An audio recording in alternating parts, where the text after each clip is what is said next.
Die cutting opens up a world of possibilities for crafters.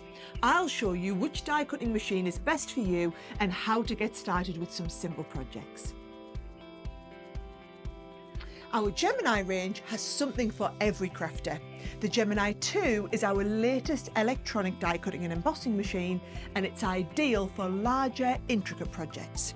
It offers all the power and versatility that advanced crafters would need.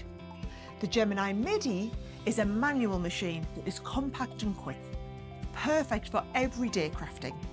And for those on the go, or maybe you're just starting out, the Gemini Mini is our smallest and most portable option. It's great for quick and simple projects with all of the cutting quality that you would expect from a Gemini. So whether you're a beginner or a pro, there's a Gemini machine that will suit your needs. Right, let's get started.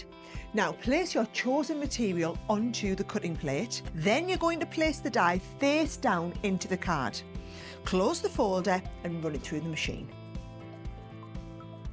Now your die has been through the machine, remove the die cut piece carefully to avoid any tearing, especially if it's an intricate die. You can use your die cuts to add beautiful shapes and intricate details to your projects, from gift boxes and tags to scrapbook pages and cards just like this one.